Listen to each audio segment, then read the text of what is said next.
Different world we live in today. All right, guys. So this was supposed to be 90 minutes. Apparently, I'm supposed to crunch it down to 75 minutes. I'm going to try to keep within that. I want you guys to engage throughout. I don't want this to be a monologue. This is a dialogue. My goal is that each of you walk out with your presentation. That's not going to be your slide deck. That's going to be, I know what I'm doing for my introduction. I know the stories that I'm going to share on stage. I know the frameworks that I'm going to share on stage, and I understand my offer. Is everyone clear on the intention over the next 75 to 90 minutes? Yes? By show of hands? Awesome. We're all crystal clear. All right. So when you guys get in a car, if we're driving to New York City, we don't start with getting in the car. We start with typing New York City into our GPS. Yes or no? Yes or no? Yes.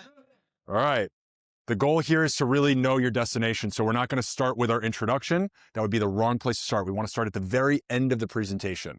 I want you guys to get crystal clear on your offer, what you're delivering. A lot of you are clear on your offer. You communicate it in Facebook or meta ads. You communicate it to customers. What I want to figure out is how to transmute and translate that offer that you already communicate into a language that your audience can actually understand on stage. So again, we're going to start at the end and go to the beginning. This is where you're really going to have to balance your hard skills and your soft skills. Who here would identify as like a technical person in the room? Okay. And who here would identify as like the marketing sales type archetype in the room? Okay. So I'd say like 70, 80% marketing and sales, 20, 30% technical. And so what we're going to do is we're going to start with the offer, what we actually want the person to do. You guys have to remember, if you're doing a keynote presentation, if the people in the room are not taking action on what you're saying, you've wasted their time. Okay. We have 30 people in the room times 90 minutes. I'm not a mathematician, so I don't know exactly how 2,700 minutes. Thank you. We have the genius in the room. 2,700 minutes that I'm taking up. If you guys aren't taking action on what I'm saying, I've wasted 2,700 minutes of people's time. It's not a good use of people's time. So what you want to do is reframe that. If you're speaking to 1,000 people and you got 30 minutes, that's 1,000 minutes, 30 minutes. 30,000 people, 30,000 minutes. I was just testing you. I could do the math on that one. So what you really want to figure out is, how do I get people to take action? So really, you're reverse engineering the outcome throughout your whole presentation. You're going to want to set anchors, and you're going to want to create conditioning throughout the presentation to enroll people into your offer. It's your civic duty. It's your obligation. It's the right and the privilege of the people in the room to be able to take action on your offer. And if you're not able to get people to take action on your offer, it's because you didn't have the right framework, the right stories, and the right introduction, and the right anchors to make sure that they could actually take that offer and turn it into something valuable. So there's really 3 parts of the structure. You have the gap, the transformation, and the enrollment. The gap is the problem solution gap. This is very simple, basic sales 101 here. We're not going to cover anything too unique. The transformation is who they become on the other side of the offer. If they accept your offer and they integrate that offer, what is the transformation that they can expect on the other side of that offer? You have to be able to articulate that transformation, because that's really what they're buying. They're not buying the offer. They're not buying your package. They're buying the transformation and who they become on the other side of that offer. And for those who are anxious about sales, my encouragement would be to reframe sales as an enrollment process. You're really just enrolling people in the next step in the process. And when you're enrolling people in the next step, you're really giving them a very simple ask. And then you're creating a low friction action item. This could be scanning a QR code. It could be sending me an email. It could be sending a DM on Instagram. You want to make the action really low friction. I like to make the action only take one hand. So they can scan a barcode with one hand, they can send a DM with one hand. You want to make sure that the action item is as low friction as possible. If you say, you need to send me a 3-paragraph essay on why we should work together, you're going to get no 3-paragraph essays. If you say, scan this QR code and fill out the form, you're going to get a higher conversion rate on the form than you are on the 3-paragraph essay. Does this make sense by show of hands? Yes or no? Yes, absolutely. Okay. Just want to make sure. All right. Show of hands with one hand. Show of hands with one hand. So what we're going to do right now is we're going to break out into groups, okay? What I'd like you guys to do is spend a few minutes figuring out how to communicate your offer in the most effective way possible. So what I did here is I created 6 formulas, 6 structures that you can articulate your offer in. Now, if you're confused because some of these might not be a fit for you and some of them might be a fit for you, I want you to try multiple. If you're confused on what the variables are that each of these formulas or structures are asking for, I've listed all the variables down here. So if you're really confused on where to start answering these questions. Once you answer these questions, you can plug them into the formulas. Depending on what offer you have, if it's a software, if it's a service, if it's a physical product, it's going to depend on how you articulate your actual offer. But I want you guys to test a few different versions. This is not about nailing it and getting it perfect. This is about trying a few different things. And so what I'd like you guys to do is find a partner, test out a few different templates, and help each other out. This is not an individual exercise. You guys are having a dialogue between you and your partner on how to structure your offer in the most effective way possible. You might find that your third structure is actually better than your first. So don't just assume that you chose one, that's the right one. I want you to try a few different ones and see which one feels the most natural to you. If I go back a slide for just a second, the key up here, conversational tonality plus detachment from outcome. If you cannot say the offer in a conversational tonality, it's not the right offer. You need to feel like this is natural, it's organic. If you feel like you're in sales mode, it's the wrong offer structure. Does that make sense? Yes or no? Awesome. So what I'd like you to do, take 90 seconds right now with a notepad, really identify the structure that works, and then take another 90 seconds, work with the person next to you, communicate that offer and feel which one feels the most natural. Then I'm going to call on a few people to articulate the offer that they've outlined and tell me why that one works compared to the ones that didn't work. Sound good? Awesome. Let's do it.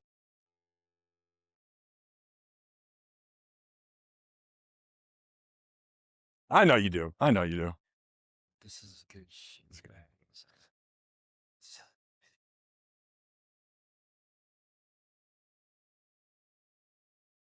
What we need is some background music right now. Dude, like nice jazz. Yeah, some chill. Some Some hotel, to set the vibes. some lo-fi. Lo-fi could work great. Hotel concierge music. Like some John Wick movie. Hotel concierge music's like borderline orgy music though, so you got to be careful. You got to set the right vibe.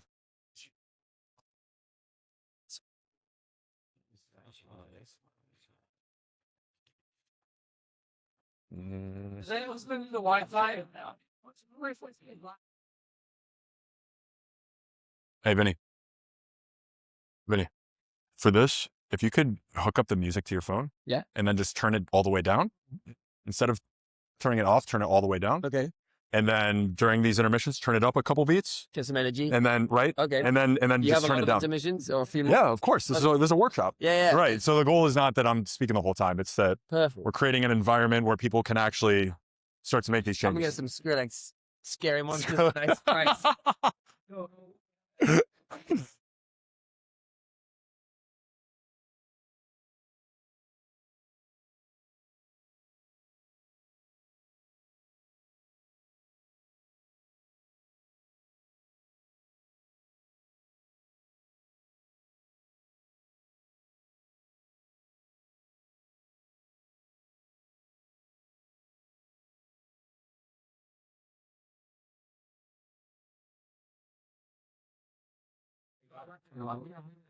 What do you mean by okay? So for familiar physio, we help high performers with What's the problem that you're solving? a big thing we touched on today is sleep problems in particular. Sleep, energy. Well, if you look, energy might be a more meta concept than sleep. Sleep is a subset of energy, right? Because under energy, you might have sleep, part of your framework, nutrition, part of your framework. Bro, you're such a systematic. Gosh, that's Well, you have to let's find the meta concept and then let's create the framework under it, right? And maybe the framework under it is mind, body, spirit. Maybe the framework is nutrition, sleep. I mean, he said this at Jay's house. You guys, you have your framework more or less. You said it at Jay's house. Was it 3 parts or 5 parts? The pillars. It's 5 parts. Okay. So for something that he really talks about a lot, it's like we create frictionless systems. He's a big systems guy. Systems is super important. Yeah. Because people have faith in a system. Systems don't break down. Systems work. People break down. Emotions break down. You're emotionally happy today, you're sad the next. That breaks down. A system based on emotion doesn't work. 30 more seconds.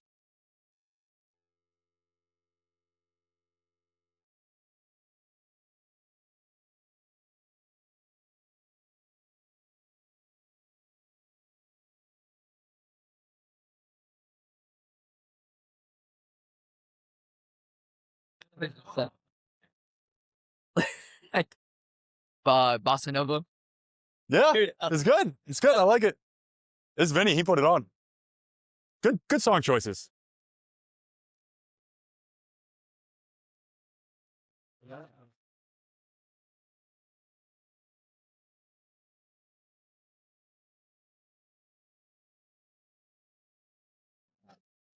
For me, I would be like,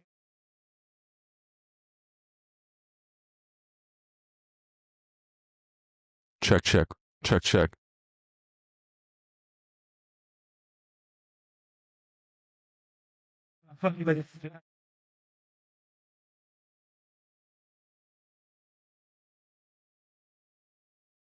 All right, let's bring it in.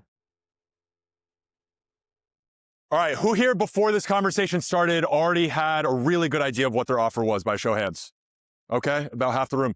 Who here, keep your hands up if you have it the exact same structure as when you walked in?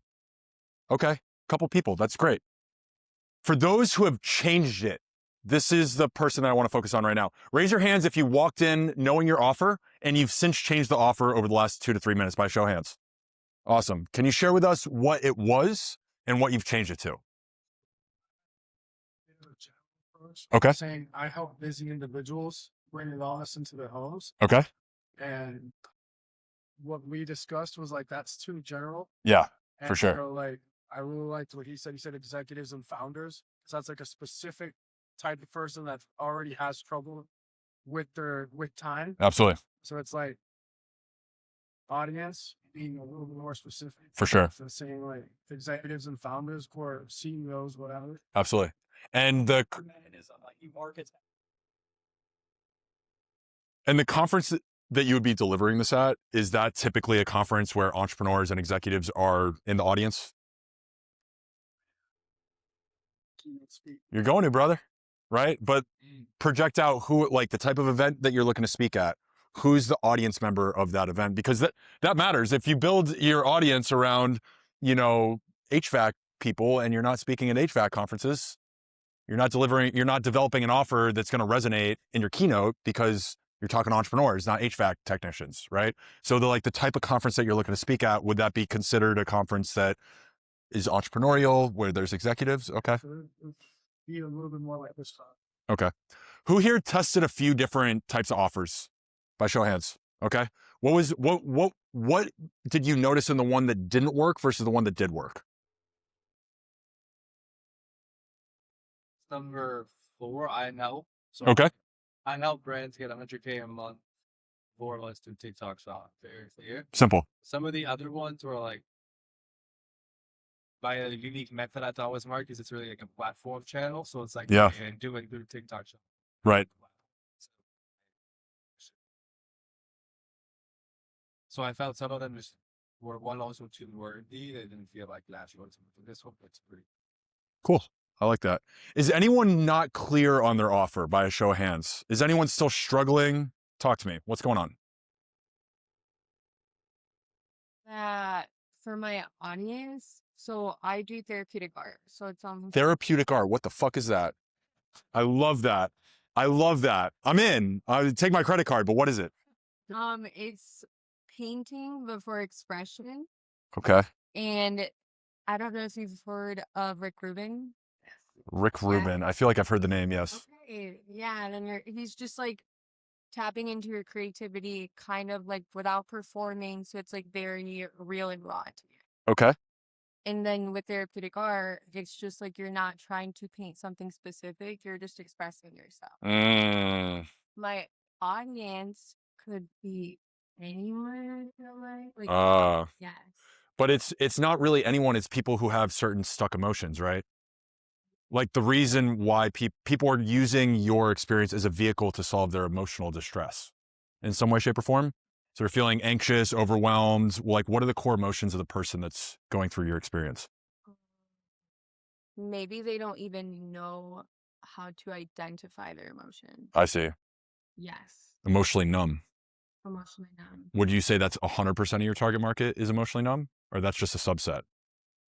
Subset. Subset. Because as I'm thinking about this, it's just like I could pitch it to different people. So if it was like to entrepreneurs, Mm-hmm. if I want them to get unstuck in their business, then you could literally just express yourself and suddenly have an aha moment. So it could, I don't know, it's such a wide. How about like people that want or have the curiosity of tapping into their, flow or art? I don't know. Like people that want that. That's your target audience. It could be but like someone that wants to tap into that side. Yeah. So is it more like female oriented, I would assume? Or is it kind It's really not necessarily female, although I was talking about this. I do like my female classes. do you resonate better with them? Yeah. Yeah, let's speak to them directly. Yeah. What if it was, and I'm just using an example here. We help women with stuck emotions release those emotions without years of therapy.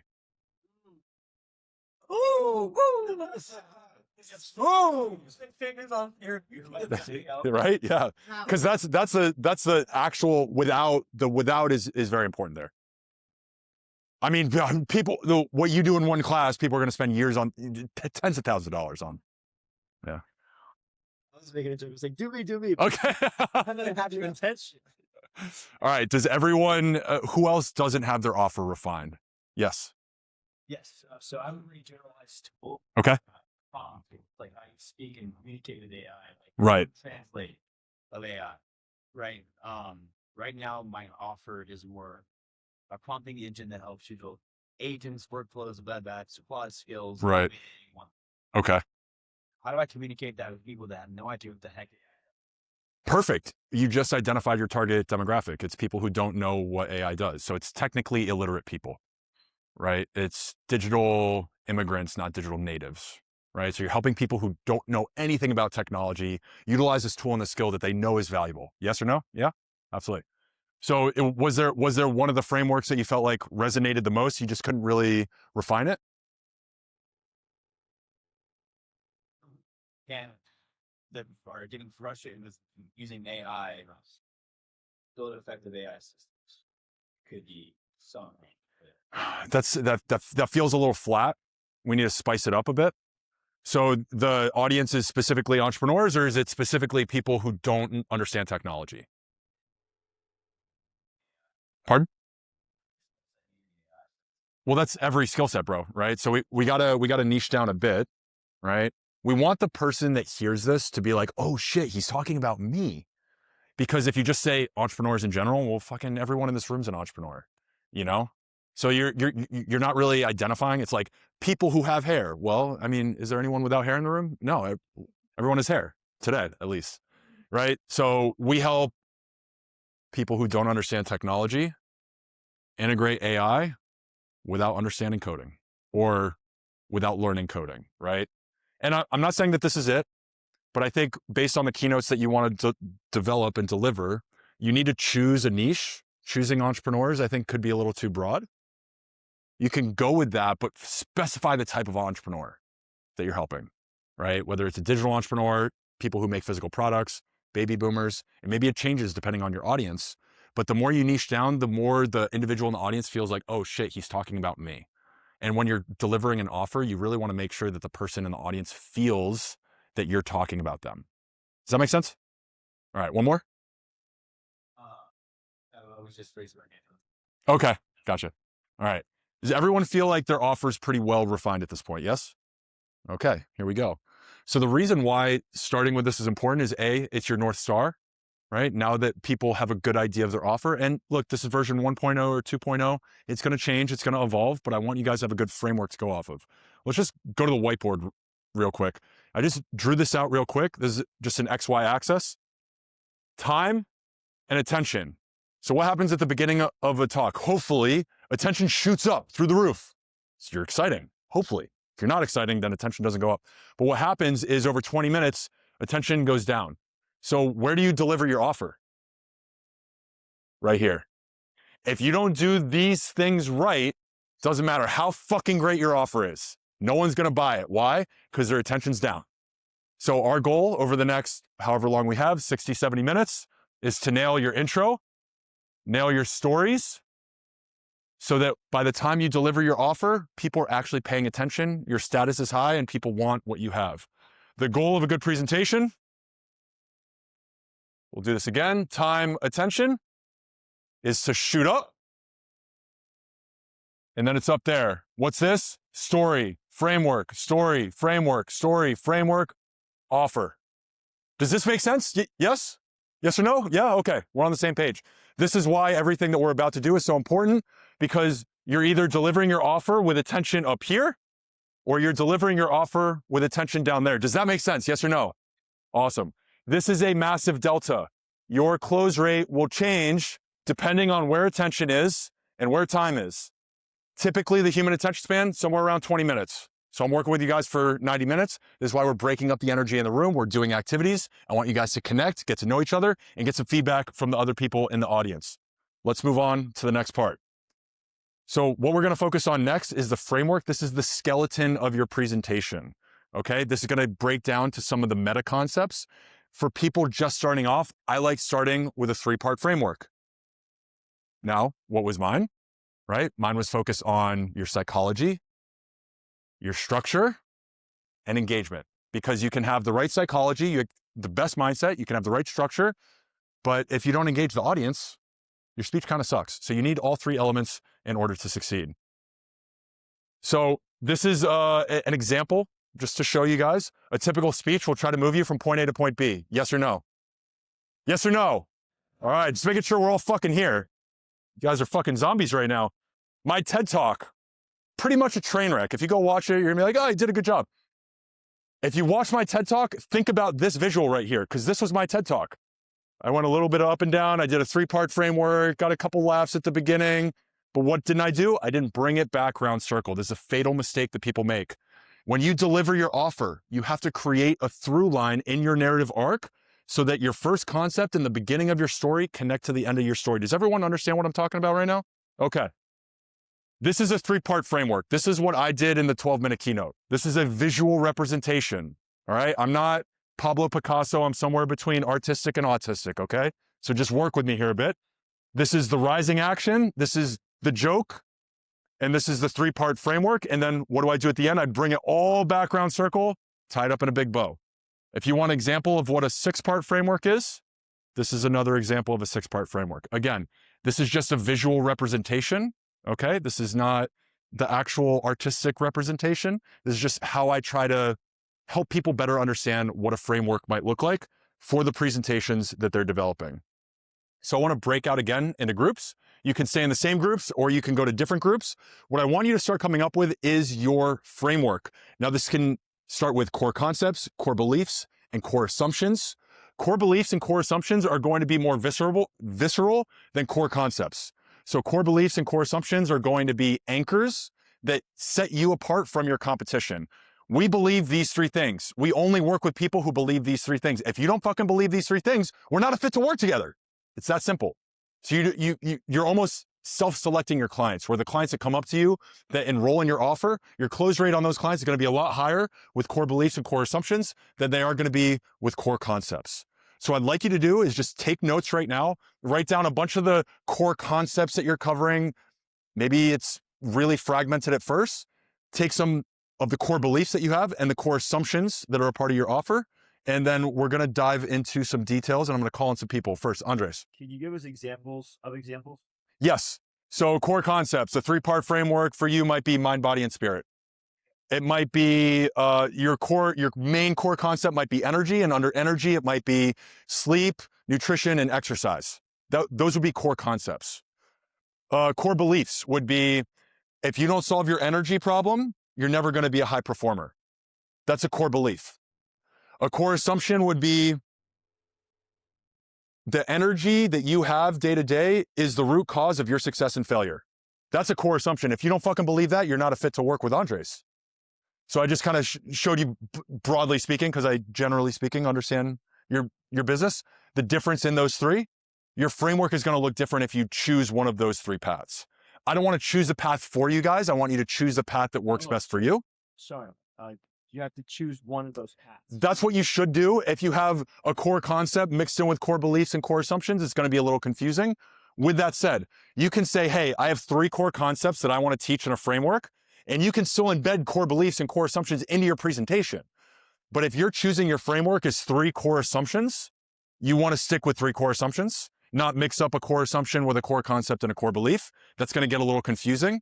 When you're listing out core concepts, you want to try to keep them to 1 word or 2 words. You want it to be easy to remember, easy for you to say, and easy for the person to repeat the next day. Does this make sense? Yeah. Yes. Okay. Question about the core assumptions. Yeah. Are they like bad? They can be either or. You're trying to create that visceral nature, right? This is Yes, what are you doing? So this is kind of getting into like neuro-linguistic programming. So there's 2 levers of the human brain, pain and pleasure. You want to either drive people towards pleasure or away from pain, or vice versa, drive them towards pain and away from pleasure, right? So you're playing with these 2 levers of the human brain. This is what NLP is, right? So your core beliefs and core assumptions, you want to push-pull on those levers. You don't want 3 levers that only drive them towards pleasure or away from pain. You want to mix and match those so they feel different emotional states. Does that make sense? Cool. So this is more visceral. This is going to get more people to kind of opt out, but your close rate's going to be higher. Core concepts are going to be more general, where everyone in the audience is going to agree, but your conversion rate and your close rates are probably going to be less.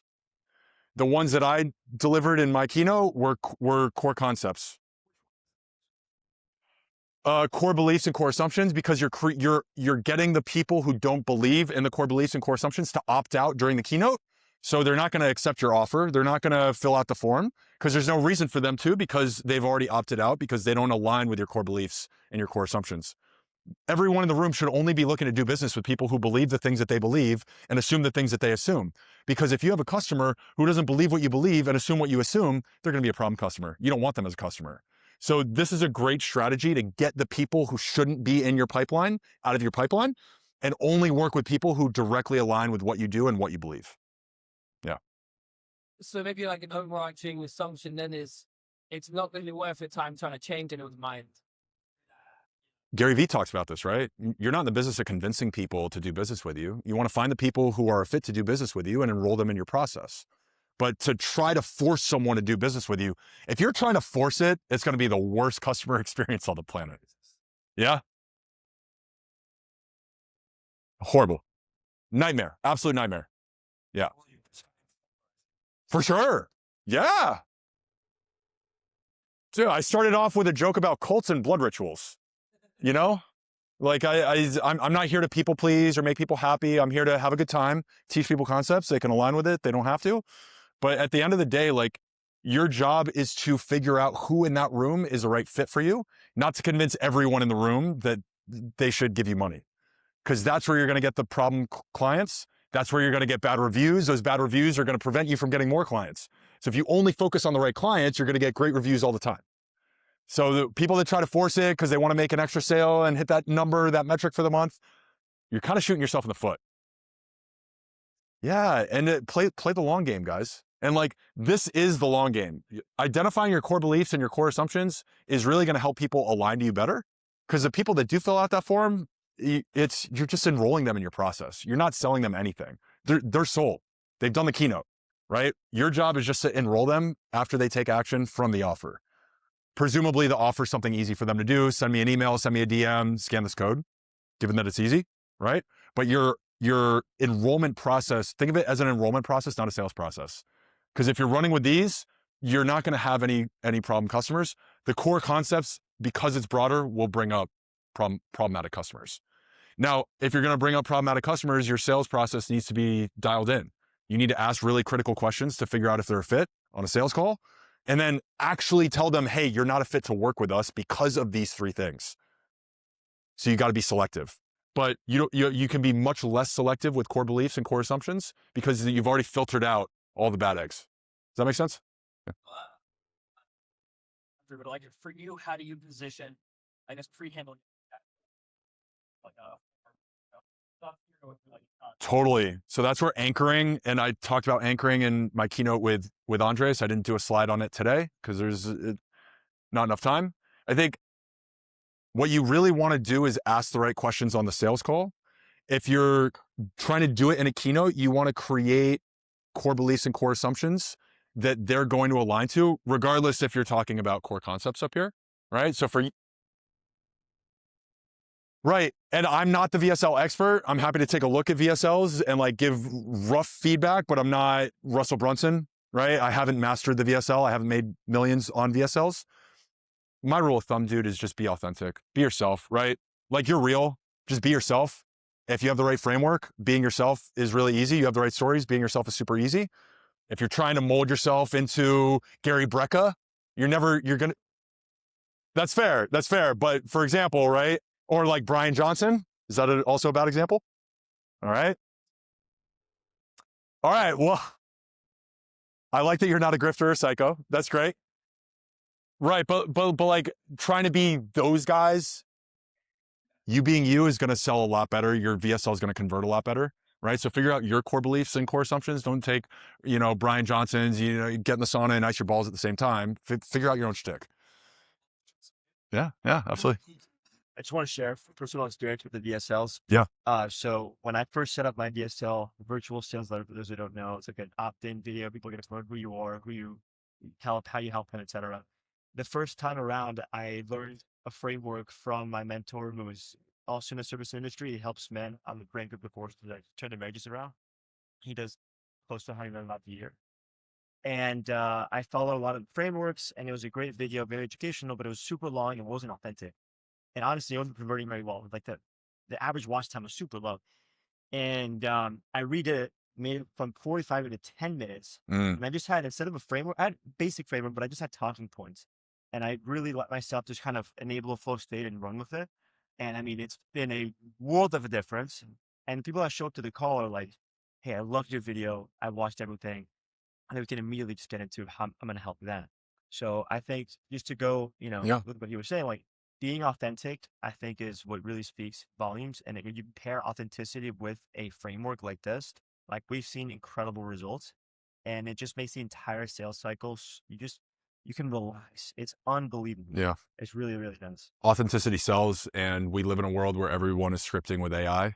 When you're just yourself, you do what Andres did. You take a 45-minute VSL, you put it down to 10 minutes, and you just be you with some talking points. It's going to convert a lot better because people feel that authenticity coming from the other side. If I scripted every word of this, you guys wouldn't believe anything that I'm saying, right? I created a couple slides, threw them up, and we're having a conversation. So hopefully that's more engaging than me scripting everything out with AI, because that's not the type of person in the presentation that I want to deliver. Do you guys feel, this actually is both of you guys, do you feel like iterating helps you get closer to that? Absolutely. Yes. Right? Because sometimes the first version's a little bit like, dude, you guys are seeing, this is first version. I've never done a workshop I've done hundreds of workshops. Never done a workshop like this on how to deliver a workshop or a keynote. So you're seeing version 1 live, right? The thing is, getting feedback from either a live audience like this or throughout the sales process, like that is what drives you to iterate. You have to iterate because it just means that you're getting data and applying it to improve your method. Like if you don't iterate, like, well, what are you doing? You're just losing time and money. Your cost. Everything's an iterative process. It's reps. Yeah. More you do it. Totally. The first version of the keynote that I just did an hour ago, I did with Andres 2 weeks ago, a week ago. A lot different than it was, right? And that's just version 2. So by the time I get to version 10, it's going to be TED worthy, hopefully, right? Right now, it's not quite there yet. I'm getting there. Same thing with the workshop, though. And just as an observer to go along with that, like there's objective data he's getting, like how many people, the number of people that were here, what proportion scanned the QR code and signed up. Yeah. What was the reaction, like the engagement through the experience versus subjective and objective data, and he's iterating as quickly as he can so you can get to the bottom of who am I going to help, how am I going to help them, how can I make this process as valuable as possible for everybody here. So it's a combination of different data sources. The data is what you want. You want the data. I want the feedback from you guys on what I did right, what I did wrong, how I can engage better. Because at the end of the day, that makes me a better presenter, right? I've been doing this for 30 years. I'm 34 years old because I was in speech therapy as 4 years old. I was in stage acting at 4 years old. I was the worst communicator in every room. The only reason I'm good is because I worked. I failed. When I did the TED Talk, instead of trying to make it go viral, I sent it to every speaking coach I could find and said, hey, give me feedback on this. And that's what, of course, you need the data. You need the data. So the data, it's just like ads. And I'm not the big ads guy. I'm sure there's people in the room who are ads experts. You don't really get data till you spend a few grand on ads, right? But that data is what drives the decisions to change the creative, change the copy, change, etc.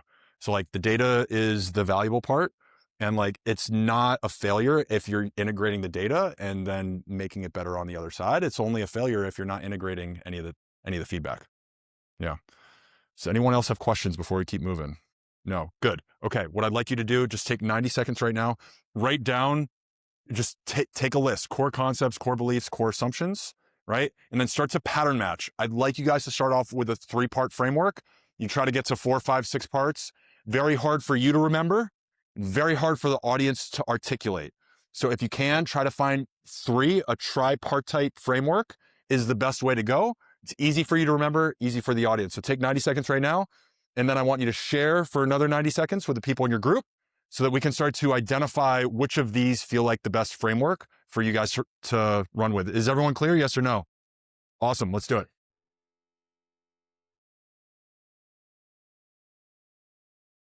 Penny. We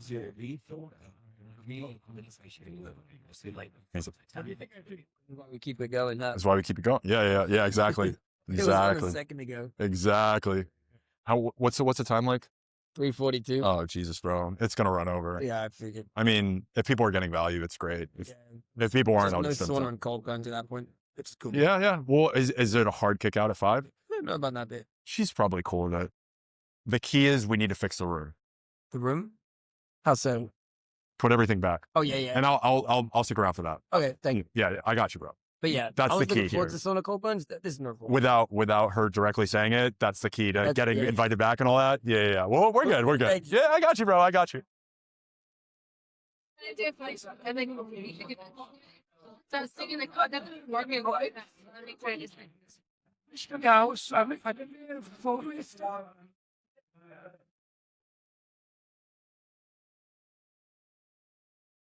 Yeah, what's going on? So like, when I'm talking about the beliefs, it's having friction in your wellness routine will make sure you never do it.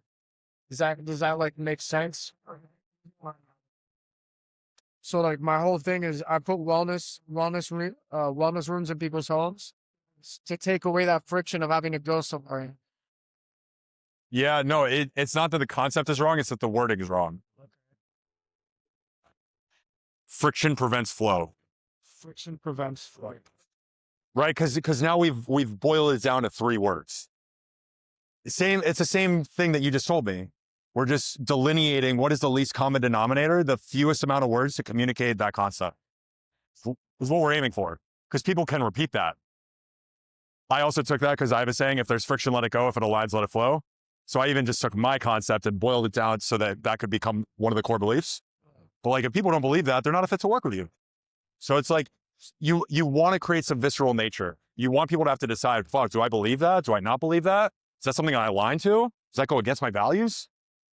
Because then they've done that critical thinking up front so that when they scan the QR code, they've already done the critical thinking. They've self-selected.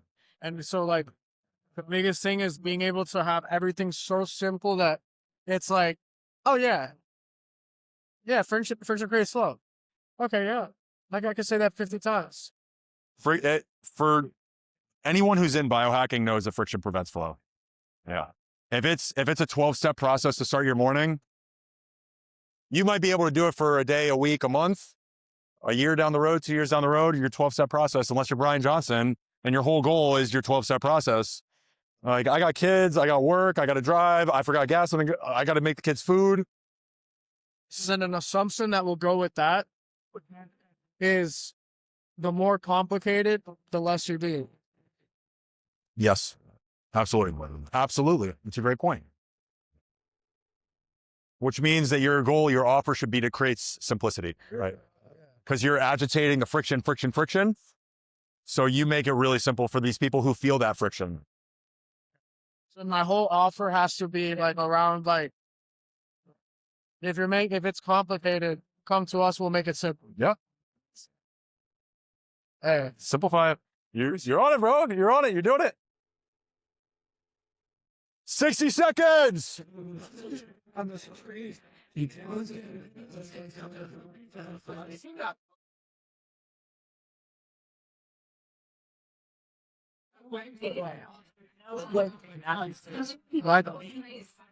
So I think this is really good. It's long. My company creates frictionless health systems for highly self-aware founders and executives. They feel like they're behind. They get it clear on exactly what their mind and body need to thrive, so a personalized scientific approach. So that works in a long narrative, but if you have a sentence to communicate that, if you got This is we help founders and executives feel like they're behind to leverage rather than decide to place to help to do more. So what does behind mean though? Or they just don't feel like they get. Is energy the root? Is it A lot of it is energy and it's focus. Honestly, like the main pain. Okay, focus is different than energy though. Yeah. Right. Well, look, a lot of people I work with, they're not completely against their health. They actually are passionate, but they don't have the results to prove it. Like Right. it doesn't match up with the effort and the result. But we help them when he's getting clarity on what works for them. Like Right. clarity is the big word. Clarity. Clarity can mean clarity of thought, clarity of action, clarity of intention. So clarity is a good. Clarity is the emotion you want them to feel. Okay, I like that. We're gonna dive into stories and like emotion mapping right now, but I feel like testimonials about clarity, about energy levels. What was the other one you just said besides energy? Focus. Was it focus? Focus. Yeah, but I think focus is not as big of a point. It's energy is the big one, clarity is the big one. Those are the two. Those are the two. Yeah. Energy and clarity. I can read you the core beliefs and Okay. we believe that your health system and habits should be as dynamic as you are. You're probably doing and learning as much as you can about your health to feel better and live longer. You're not clear on what's most effective and sustainable for you. So like, let's try to take this and boil it down to a few words. Like a lack of clarity creates. Wait, what's this? What's that word? Effective. Effective. These are very like, yeah, definitely. What would you have? A lack of clarity.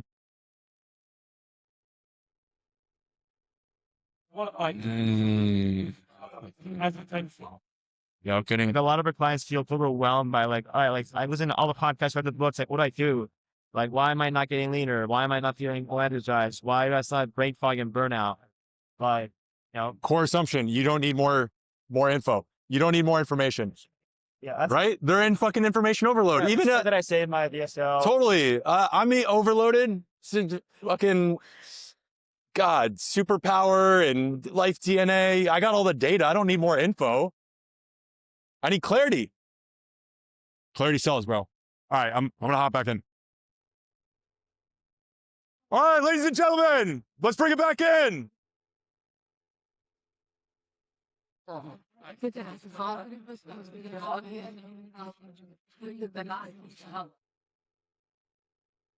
right, team, let's wrap up.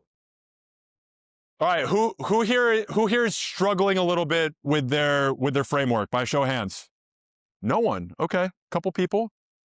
Who here feels clear on their framework? Amazing. I love this. Okay, now who here feels that their framework works best with core concepts? By a show of hands. Core concepts, yeah. Okay. Who here feels that it works best with core beliefs? By a show of hands. Interesting. Okay. About half the room. And who here feels that it works best with core assumptions? You as well. Awesome. Awesome. I see a smile on your face. Good. Love that. Does anyone need help refining right now what those core beliefs, core assumptions are, core concepts? Does everyone feel good on their framework? So for mine, so basically I do. Holy shit, dude. So we Don't kidnap me. the whole problem that we're here to solve is the process of making acquisitions so that the upgrades can get done a lot more efficient. Okay. So for core concept, I put upgrades don't have to be difficult. Okay. So it was either that because we were just discussing the difference between the beliefs and the concepts. And so for beliefs, I put facilities that function well, increase soldier morale. Okay. The first one to me sounded like a belief or an assumption because people think it's difficult to upgrade infrastructure. It costs a lot of time, money, energy, resources. The infrastructure that you're upgrading, is it digital? Is it like, what is the infrastructure? Like fuel systems, holy shit. Right, so people, high cognitive load, people think that's really difficult to solve. So the core assumption that you want them to believe is that it doesn't have to be difficult. And you're the solution to that, right? I'm assuming that the offer that you have is what makes it easy, yes? Okay, cool. So that to me feels more like a core belief or core assumption than it does a core concept. Does that ring true for you? Say that one more time. So the belief that facility upgrades don't have to be difficult. Right. So the belief they have is that facility upgrades are difficult. They cost time, money, and energy. They take years. They cost millions. They're really confusing, and we don't have the team to integrate it. Is that a fair? That's their assumption.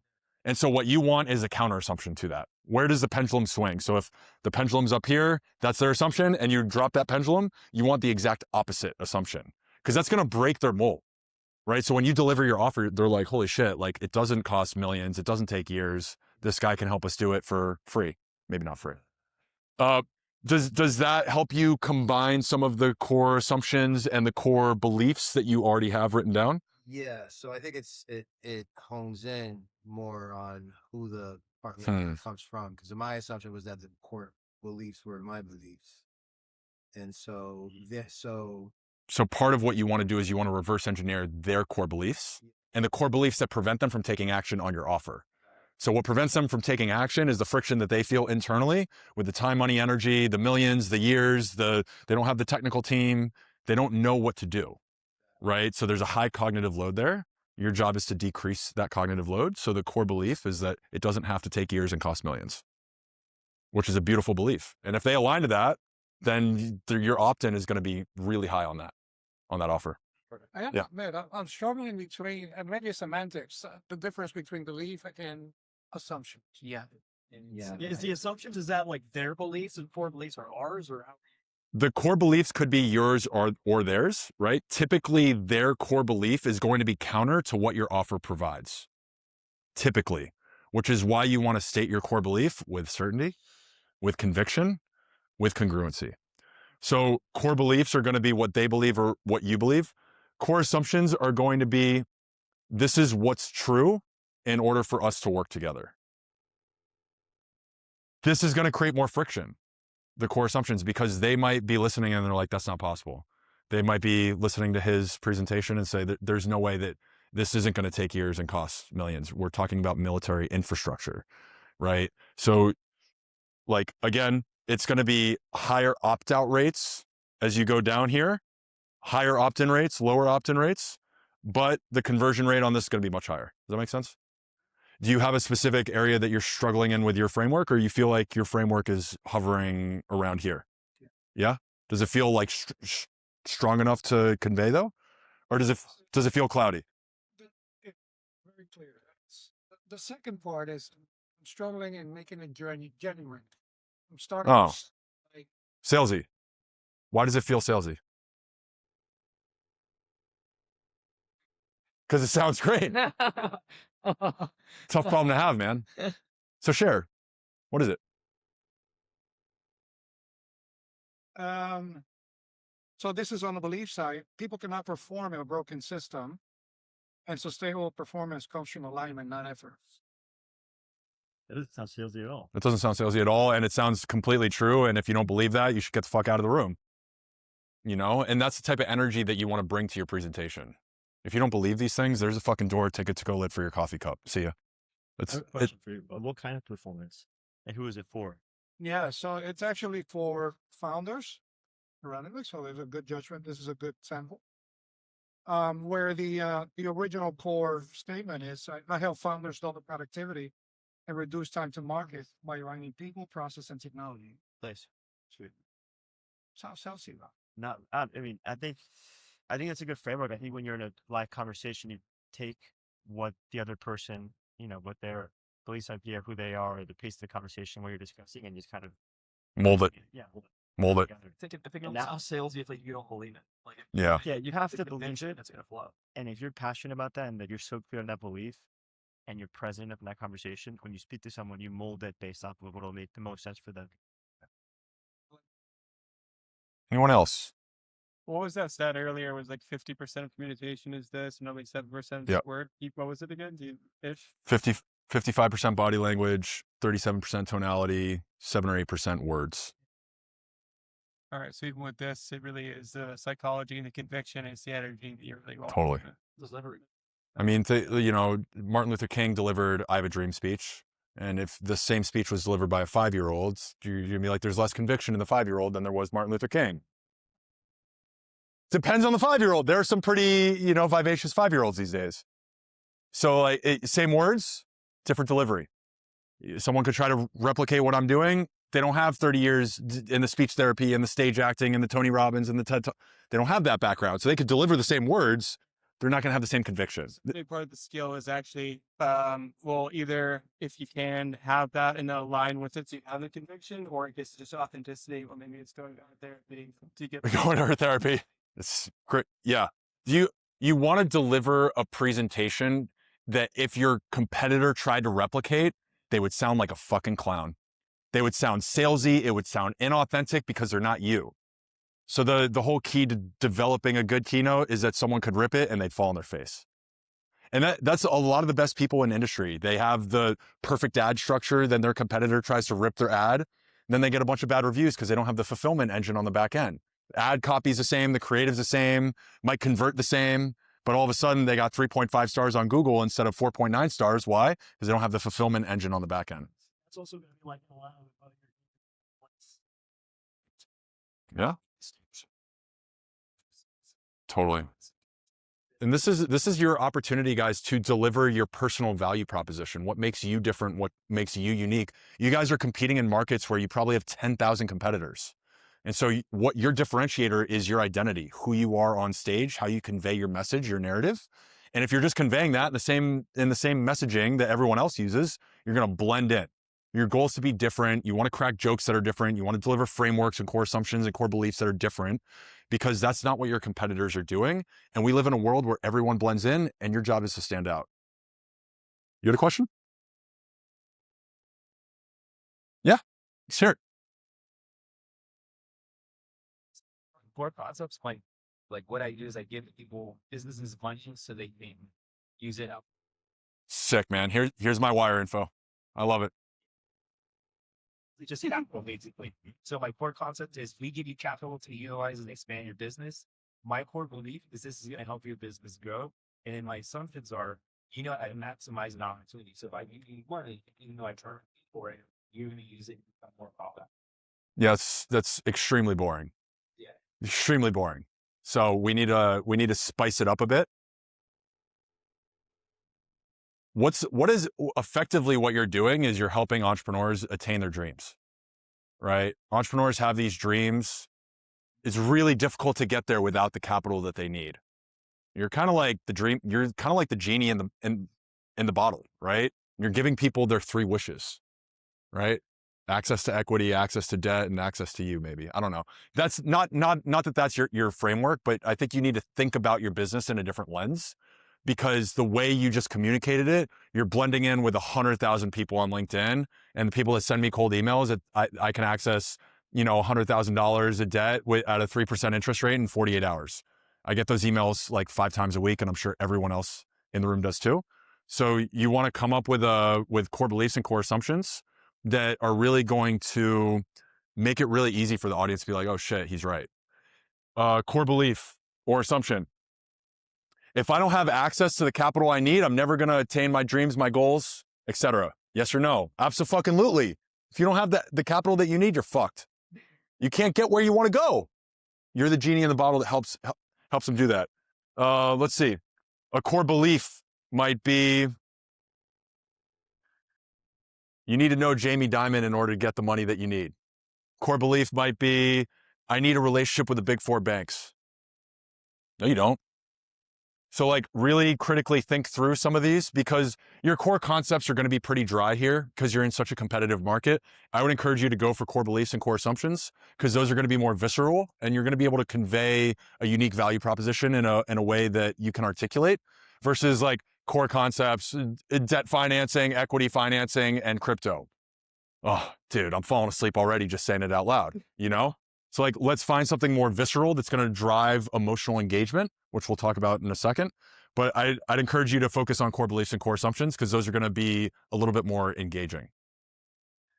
Actual outcome and the transformation out the mechanism, like the core concept is the mechanisms. No one cares about the like what's actually involved with the process of the service. Totally. About the outcome. Right. So like you like saying, okay, you're going to reach your dreams, blah blah, like by with the MCA or the cash advance, whatever it is. It's like right. Yeah, they don't really care about the process, unfortunately, as much as you'd be like, we have a 4,000 step process. They don't care. They just want the outcome without too much friction, you know? So yeah, I would definitely encourage you to focus on these bottom two, make them visceral, make them exciting, because you're really helping people tap into their dreams. It's a very exciting thing. You just need a way to communicate what you're doing in a way that conveys that excitement. If that makes sense. You find that there's like, maybe it's useful to make negative assumptions sometimes? Yeah, like absolutely. Maybe both, like the carrot and push and pull. It's push and pull, right? You want to identify the gap, right? The transformation fills that gap, and then you're just enrolling them in the process. That is the offer process. But if you're not driving that negative emotion, then there's no delta. There's no distance between where they're at and where they want to go. So what we'll cover in a minute is about stories, and all stories are stories of change, right? First we were here, then this crazy shit happened, now we're here. There's no beautiful story called, I'm a billionaire, I shit glitter, and I've never had a problem, right? So people need to feel pain. People need to feel suffering because that is the hero's journey. Anyone here familiar with the hero's journey by a show of hands? Most people. Russell Brunson, right? And he commercialized the concept, but it's been around since before him. You need to be able to drive emotional engagement. And what we'll cover in stories that I can map out is emotional mapping. You want people to feel all the depths of the emotional states, not just all the positive high energy emotions, but if they're not feeling the pain and the suffering, then there's no gap for you to fill with your offer. Time with like if it bleeds, it leads, right? Yeah. Okay. Because there was I actually at the workshop last year, I got into a lot of like studying more marketing stuff. Okay. And there was a framework that was called PAS, is like problem, agitation, solution. PAS. And it was just interesting to me to like focus that much on something that's negative, but right. But if you're right, like if you don't stir it up, then like what's their motivation? Like, they got to be uncomfortable to get. PS is a very common framework. It works really well for stories. I would encourage it. I didn't teach it today. I'm glad I didn't because you just brought it up. I'm teaching it in a little bit of a different way, more nuanced. But yeah, if you go on like Google and look up ways to tell stories, PAS is probably going to be in the top 2 or 3, I'd say. It's like a really great strategy that's been proven time and time again to work. But yeah, if you don't put the problem before the solution, there is no story. So one of the biggest problems that people have in their stories is they give you the solution before the problem. If you just restructure the story, put the problem before the solution, now the story feels compelling. So I want to share mine real quick, just because it's relevant to this. So I created an app with a buddy of mine called YD, short for YouTube Digest. The problem that it's solving is basically like, there's just so much content out there. It's getting worse and worse. And so how do you find the content that is useful and then just like basically avoid the rest? Yeah. And there's a lot of, thanks to social media and YouTube, it's easier to follow like independent journalists, independent creators. Totally. Who are at this firm. And so instead of like going to some mainstream news outlet, right? Which is got like a really bad reputation these days. Horrible. I like to go to individual creators. I follow them on Instagram. I follow them on YouTube. Yep. So YouTube Digest basically lets me follow my favorite 20 or 30 or 40 people. And then it uses AI to summarize their videos and timestamp it. Oh, cool. Give me action items and all that. So I can log in, have a feed format and say, oh, 6 of my channels posted today, boom, boom, boom, boom. Let me listen to video 2, minute 5. So it helps me kind of like synthesize, right? I like that. So that's all like good stuff. Yeah. But from the pain perspective, we weren't like focusing on that as much. Right. So this got me thinking like, maybe we should be telling people, bro, you're gonna fall behind. You're gonna get left in the dust. Like, I don't know, like mainstream news is kind of getting you around. They're full of shit, like that kind of stuff. I don't even know if the competitor's mainstream news. I think like the problem, just my perspective, is AI slop, brain rot, rage bait. Like that's the problem online today. Yeah. God, it's fucking horrible. The internet today is fucking horrible. And it sounds like your application helps sift through that noise. So they're only getting the distinctions and discernments that are valuable to them. So much time. I mean, we could probably 10 hours a week is like easy to say. Easy. I know that because we track it. Right. Yeah. So there's also so many good creators sometimes. So many. Yeah, and that's the problem. Like there's 50 Hermosius, Right. right? And these are the best, of course. But then there's like, oh, there's another guy, and then there's another guy, and then you can literally just drown yourself in information. And then that's also like something I'm guilty, I'm sure, of the bar. Like, oh, I'm just watching all these hours of personal development, and it's great. But then I'm like, I learned nothing. I learned a lot, but at the same time, none of it's applicable. But yeah, if you're not taking action on it, it's a waste of time. Right. Yeah. Yeah. And this is what I was talking with Andres about. It's we're all in information overload. We don't need more information. We need clarity. We need insights. We need action. So like, I think the value proposition is really like, how do you get people to discern the video down to action items? Right? That's what you're really boiling down is how do they take action on the information? Because without that action gap, it's useless. Yeah. All right. Cool. Let's keep moving because I know we're running tight on time. I'm trying to be respectful of the fact that we only have the space for so long.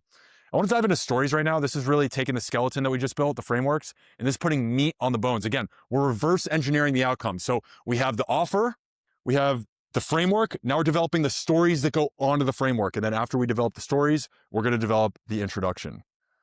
So every story, like I just mentioned, is a story of change. First we were here, then this crazy shit happened. Now we're here. That's every story of all time, ever, ever, ever, ever. It's the only way to tell a story. There is no other way to tell a story because the reverse of that doesn't work. No billionaire that shits glitter, that has never had a problem is relatable to anyone. And when you're telling a story on stage, you want your story to be relatable. If it's not relatable and people can't relate to you, there's an emotional gap, an emotional distance. What I want you to do is really think about how to structure your story because everyone in this room has stories. And we're going to go through some of those stories right now.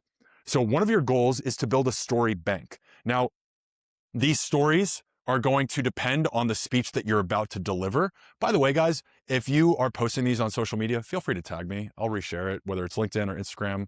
I love that you guys are taking out your phones to take pictures of these slides. One of my goals is that people take pictures of a third of the slides that I make. So you guys are doing a great job. Thank you. Some of these stories will be 5 minutes. Some of these stories will be 30 seconds. Some of these stories will be the whole narrative arc. They'll go throughout your whole framework. Some of these will be anecdotes to one part of your framework. So it's not that this story bank is comprehensive and complete. This story bank is a tool belt for you to use in your presentations to make sure that you have narrative to go over your framework. If you're just delivering your framework and there is no story to go with it, you're not going to create the emotional connection.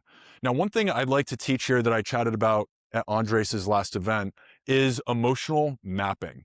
So there's really 4 different types of emotions that I'll share with you guys right now. I'm trying to do this with my finger. 4 different types of emotions. You have high positive energy. You have low positive energy. You have high negative energy, and you have low negative energy. Those are the 4 emotions. That's all that exists. Now, in this emotional map, there's hundreds or maybe even thousands of emotions. When we're emotional mapping, you need to be really clear on what emotion your story is conveying. If you don't understand what emotion your story is conveying, you're not telling a story that's effective. So, high positive emotion, ecstasy, abundance, love, fulfillment. That's high positive energy, right? Low positive energy, meditative, sage, relaxation. This is a low positive emotion. What'd you say? Safe, safety, something that women love. Low negative energy, depression, apathy.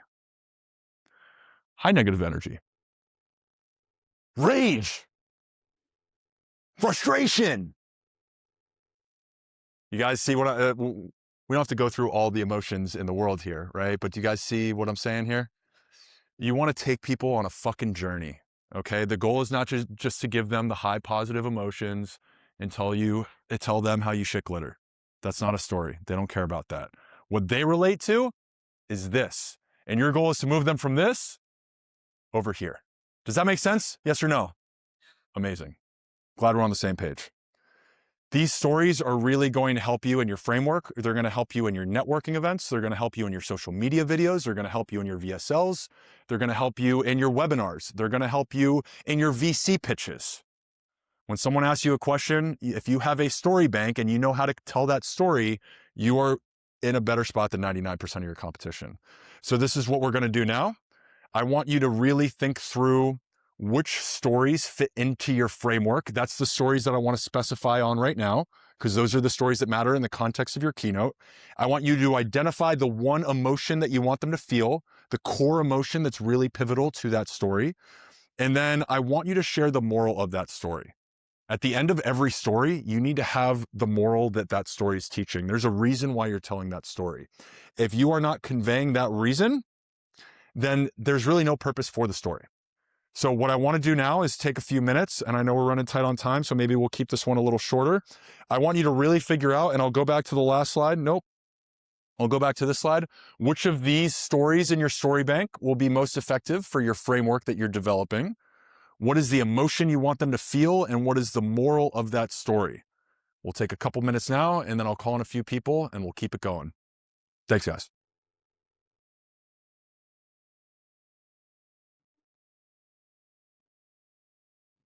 The idea that I had now was, make a long story short, I realized that even though we had a great DSL, great ads, great capability, it's great. The people that weren't opting into the DSL, they've still put a call with me. Okay. Which makes sense, but like I really want them to launch the DSL. Of course. So something that I had in mind is, imagine if I have like some landing page to the DSL and I stack up with these false assumptions. Like, you do not need to spend more time on how to take better care of yourself. You do not need more protocols, podcasts, or productivity maps. Totally. You know, you don't need more info. You need better. You do not. So it's like all like, you do not like with like white, like red. Yes. I like And it. it's like green, our brand color green. You need to know your physiology to discover your science, make clear how to optimize your life. Here's how it works. DSL, underneath is CTA, and then a bunch of testimonials. Yep. And another CTA. Yeah. And hopefully the testimonials are the transformation stories. Yeah, exactly. I started here and I ended there, right? Yeah. No, it's great. I think your VSL is going to be great, dude. I mean, I'm sure it already is. If you brought it from 45 to 10, I'm assuming it's already converting better. Way better. Yeah. But I feel like You're authentic, dude. It's really just capturing that authenticity and your passion for it. Like when you get up there, you're so fucking passionate about what you do. What my guy did, I made a huge mistake with my presentation that he actually pointed out. Oh, really? It was crazy. So, dude, you said the suffering story, and it was the exact split seconds. Everyone's attention was wild, and I just Wait, what's so odd? really hyper-perceptive. Like this, Sorry, dude. Fill me in. What's So I didn't tell like my hero's story. right? Okay. Adderall. Yeah. I was listening to my body, how I relied on heavy stimulants to get Yep. by.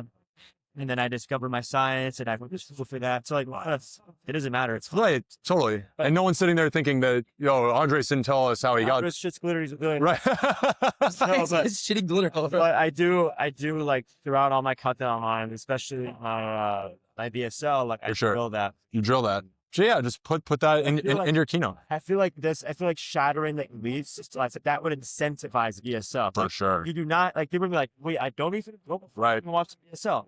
I think That's going to make your crazy. VSL something that like people send to other people to watch.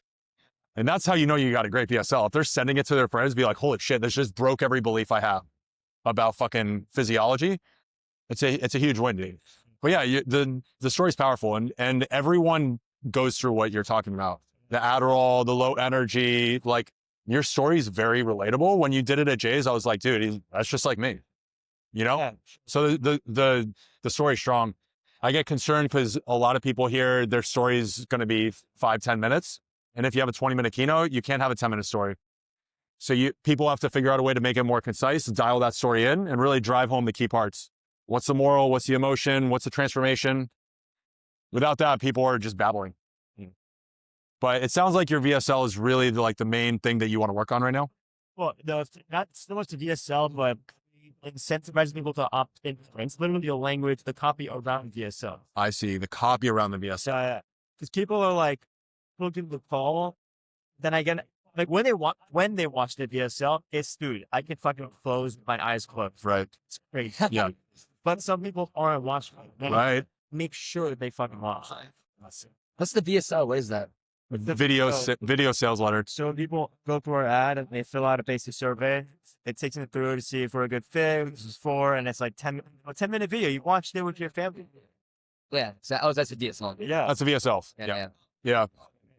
Maybe in your nurture sequence, like after they book a call, like your follow-up email after they book the call is like, hey, just want to make sure you watch this. It's really important so that we're on the same page when we get on the call on what we believe as a company, right? And like figure out the right way to word that. But like in your nurture sequence, make sure, and maybe even send them a second follow-up email or a text message. Hey, just wanted to make sure you watch this video. I think like that type of language will help Make sure you watch the information. Make sure you watch the video. What was the while? so that we're on the same page when we get on our call. Do you have a 90-second VSL? That's not really a VSL. That's a reel. Something like that. This is an ad. It's an ad. And you probably could break this down into an ad and see how that ad converts. All right, let's get back into it.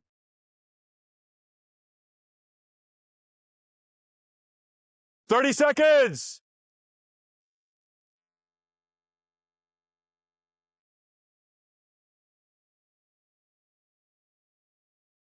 Is this helpful? Yeah, it is. It is? I made a map of all the emotions. It's like 80 emotions on a quadrant chart like this. I'm like, that's too complicated. Let me just break it down to the 4 types of emotions. Is it originally like the affect and arousal? It was high energy, low energy, Yeah. positive energy, negative energy, right? So I created the 4 axes and then mapped all the emotions. There's probably some like synonyms on there, but this helps people understand that like all stories need these elements in it. For like emotional. Yeah, now Presentation, man. Yeah, It's you great to enjoyed? Connect with you. Yeah, I Pleasure. go events sometimes. I'd love to invite you to the next one. I would love to. That's a good way for us You want to add me either LinkedIn or Instagram, either or, whatever your platform of choice is. I love this stuff, man. I've done speaking for so long. This is my first time teaching it to other people. It's so fun. I think it was really insightful. I learned. Thank you. I learned a good number of things. Awesome, man. Glad to hear that. It's a ton of fun. I so enjoy this stuff. It fucking fills me up inside, you know? Amazing, bro. I'll see you soon. Awesome. Sounds good, man.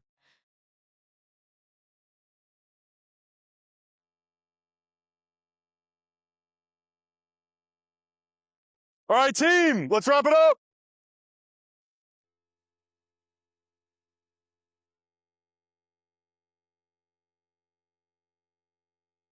Let's lock in, guys. Come on. We're almost there.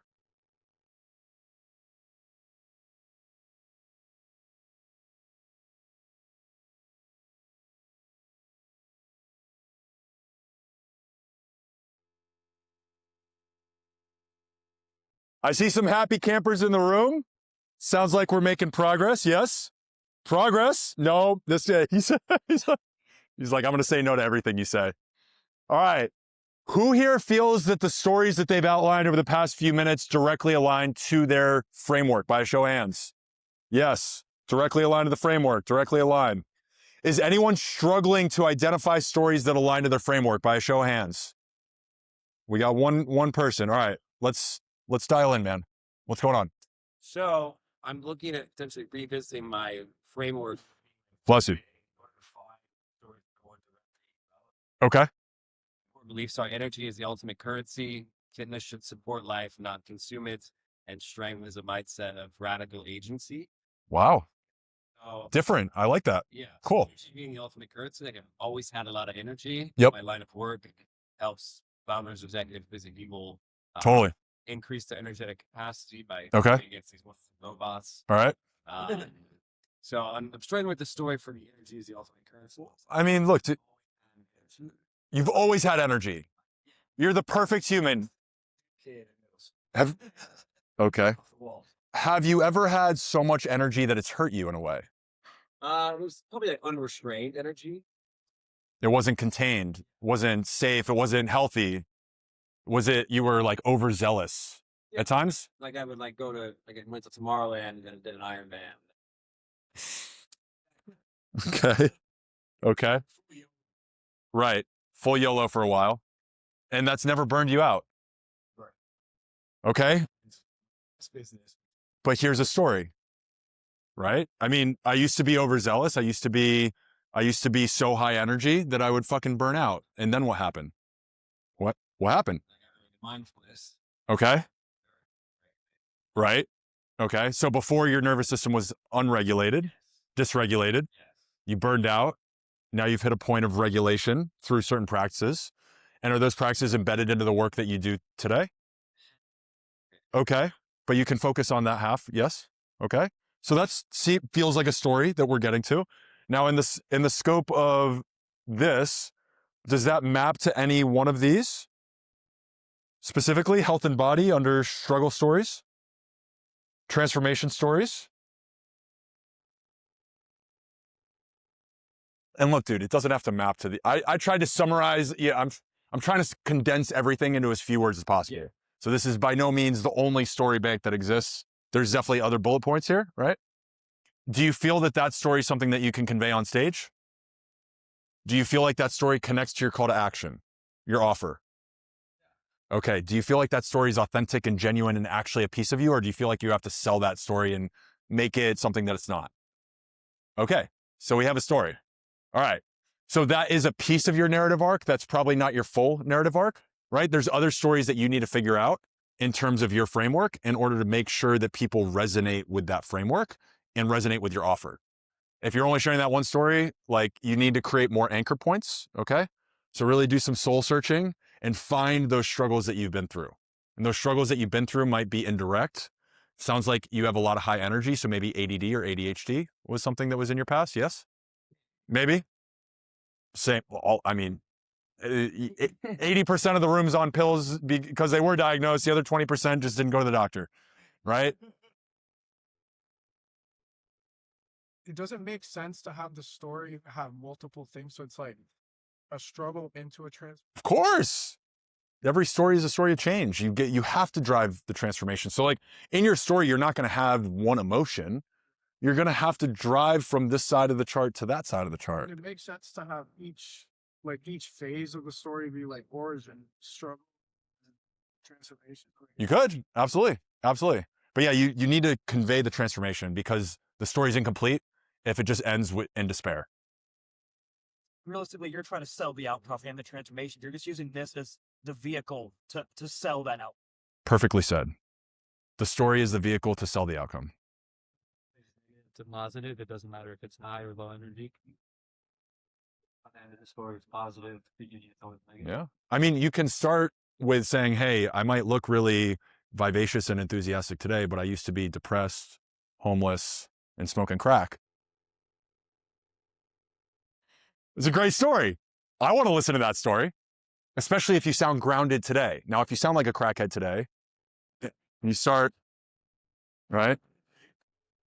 And we actually had this conversation on a call, did we not? We did. Wait, I'm so... So he's got a lot of energy and he's got a wild story. And I said, you need to be able to deliver the story from a place of groundedness, because if you deliver it today, they're going to Baker Act you and put you in a damn straitjacket because they're going to think you're fucking crazy. It's important, right? So if you come with that crackhead energy and you start a story with, I used to be a crackhead, they're going to be like, oh, you're still a fucking crackhead, right? You didn't solve the problem, buddy. Your goal is to show the transformation through your energy, through your aura, right? You're obviously a very healthy and fit person. So you like your embodiment, right? Your embodiment is showing and exuding health, right? So you can naturally start a story with like, here's how I was unhealthy. Here's how I was burned out. And people can tell that you're energized today. You don't necessarily need to say that out loud. They're going to hear that in the intonations in your voice, etc., in your physical presence. Does anyone else have questions on stories? Okay. I think a big thing that you touched on today is I don't know, and you talked about this before, like, oh, I can't get into this too much, the biomagnetic field. Yeah. Really harnessing like I don't know, like an interoception, but like harnessing like power of like breathing and like kind of like that mind, body, spirit, part of our body to be able to deliver and transmute your ideas to people.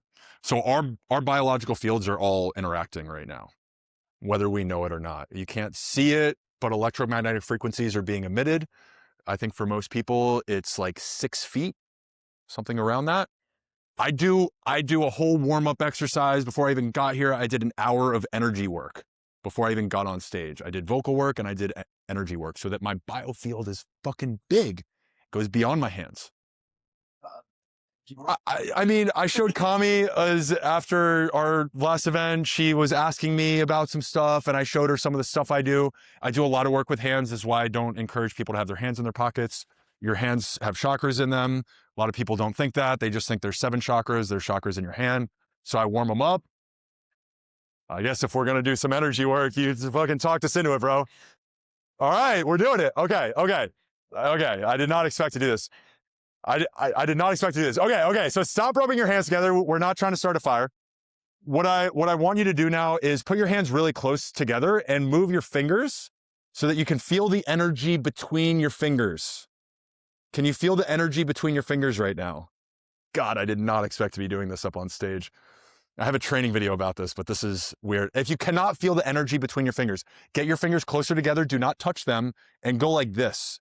And see if you can feel the energy between your fingers as you do this. Okay, so if this doesn't work, you want to do some of this. Okay, so what you're sensing right now is your own electromagnetic field. You're sensing the energy that's being emitted from one hand to the next hand. Okay, so the way I warm up is I warm up my hands and then I create a ball of energy. In Chinese language, they call it qi, or ki, qi, or chi, depending on if you're a gringo. Yeah, so what you want to do, and there's many different ways to do this. This is not, I'm definitely not a dancer, so like don't take my moves for, you want to get really relaxed with your ball of chi and create this energy field in your hands only to start off. Now, typically I'm doing this for a few minutes. I cannot believe that everyone's doing this right now. This is fucking nuts.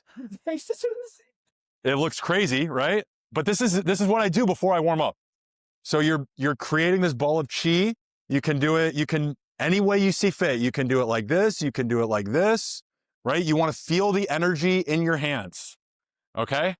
You can go wide, you can go out here, you can come in here, there's a million different ways to do this. You want to do it with what feels best for you. Once you have this ball of chi in your hands, you're going to cleanse your body. You're going to cut off all the energetic cords. You're going to cleanse your body, your face. You're going to clear your chest. You're going to basically give yourself a spiritual bath. You're washing your legs. You're not touching any part of your body right now. You guys think I'm crazy? This is what I do before I get on stage. This is how I clear the energetic body, all right? This is your biofield. So this is how I engage my body. I also do some stretching. I didn't work out this morning because I was tired. I did some stretching. I warmed up my vocal cords with a few different exercises. You don't want to be making a sound for the first time. When you get on stage, you want to make that sound before you get on stage, so that your vocal range, high, low, loud, soft, in and out, you want to be able to move your voice in and out. You want to be able to move your body in and out. And you want to make sure beyond your voice and your physical body that your electromagnetic field is warmed up. Anyone want to put me in a straitjacket? No? Cool, sure, okay. I'm open to it. Different, yeah, thank you. Thank you for bringing that up. Kami, was that a good representation of what I showed you privately? The most important part is it that is. No one sees it. You get up on stage, people are like, oh my God, you're a natural. No, I fucking had a stutter as a kid. I'm definitely not a natural. I appreciate the compliment. I worked very hard to look like a natural, but also the work that it took to do this. Like, I threw together the slides in a few days, but the person I am that shows up to this has warmed up, and I've also done this type of work for many, many years. So you're seeing this after years and years of improvement and like iteration. I want you guys to think through your presentation, not just in terms of the structure, but in terms of your psychology and your physiology before you even get on stage. The prep work that you do before you get on stage is what's going to determine your presentation. The framework is just the structure that you're using to deliver the presentation. Does that make sense? Amazing. So we're going to keep moving, guys. So what just happened is you guys started with an offer. You guys used your framework to drive the offer, and then you use your stories as evidence. So, right, we're reverse engineering the outcome here, which is beautiful because now all we got to do is figure out how are we going to introduce ourselves. Now, there are many, many, many different ways to do an introduction. The one that I did today was very simple. It was a joke. Hold on. It was a joke. It was 3 questions. It was another joke, and it was setting expectations. So I started off with a joke about a cult and blood rituals. We're not doing blood rituals, in case anyone was wondering. Yeah. Damn it. I did a tongue-in-cheek joke because I really enjoyed seeing Andres. and how he changed from 2 weeks ago to today. So I selfishly took credit for all of Andres' success as a joke, obviously, because he's obviously extremely successful in his own regard. So I kind of compounded jokes. That was off the cuff. I came up with a joke that I delivered 30 minutes before I got on stage. So it's not like I have a book of jokes. I just like to joke around, have a good time. Also, you're probably delivering a joke in an environment where people are not expecting to laugh. So the stakes are really low. If you go to a comedy club and you deliver a joke and they don't laugh, the stakes are really high. People boo you and you get kicked out. If you go to an automotive conference or an entrepreneurship conference and you do a joke and no one laughs, they weren't expecting to laugh anyways. So take the pressure off yourself that you have to get every single person in the room to laugh. It's not about laughing. It's about the pattern interrupt. Because when the pattern interrupt happens, what ends up happening? So you get, let's go back to time and attention. What does the pattern interrupt do? Attention spikes up. When attention spikes up, what happens to your status? Your status goes up. When your attention and your status goes up, you're much better able to maintain it so that when you deliver your offer, attention is at its highest point.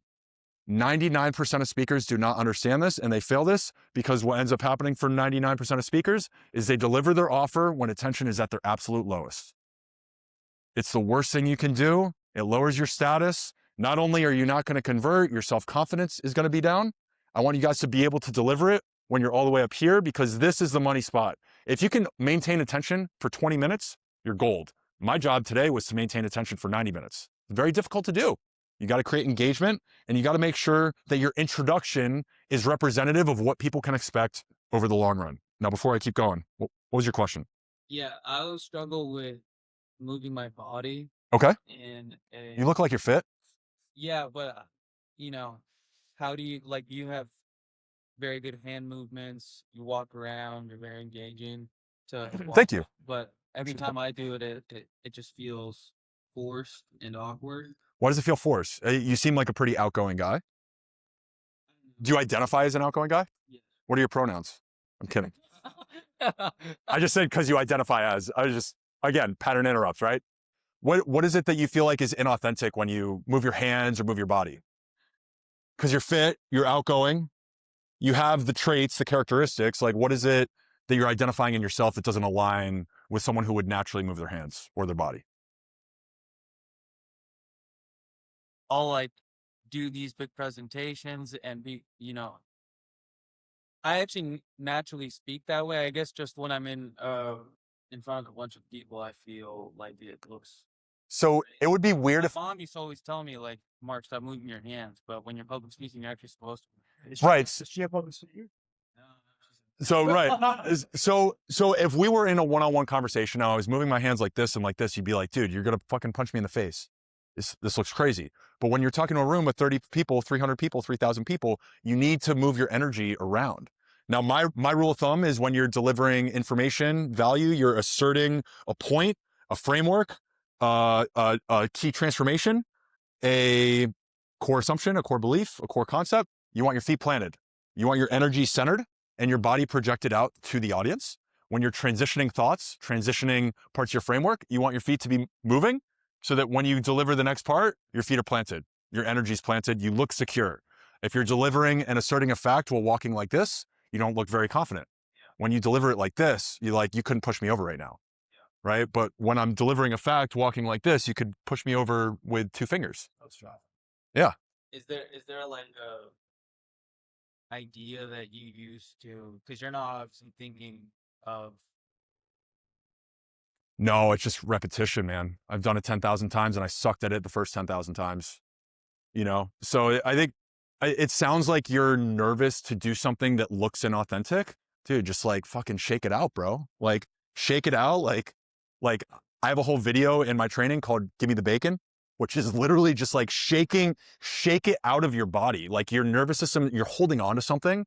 It's like an identity of how you want to be portrayed or how people want to perceive, how you want to be perceived.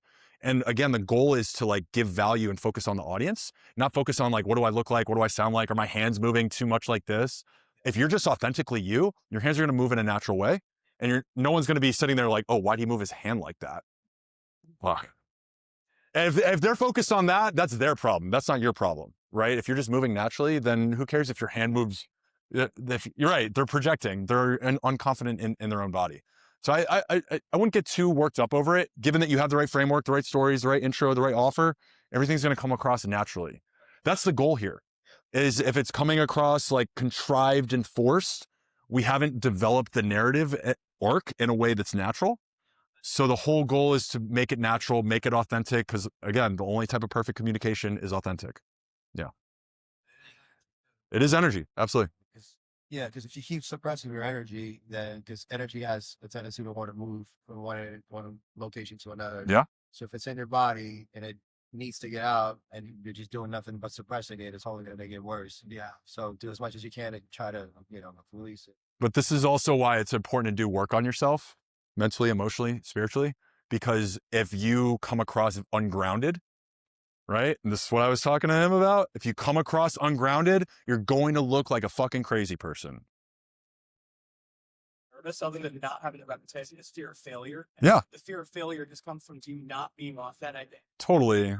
And failure is the fuel to success. I felt so many times in public speaking, dude. I have so many embarrassing moments that like deep-rooted trauma from speaking. It's insane, bro. Like, so I had to overcome a lot in order to get here, but every speaking engagement's a little different. I've made many mistakes in this one today. I'm not a perfect speaker, right? But I'm here to deliver value to the people in the room. I don't care if my hands, like I noticed I told you guys not to put your hands in your pocket, and then I kept my hands in my pocket for like 20 or 30 seconds, and then I started moving. I'm like, oh fuck, my hands in my pocket.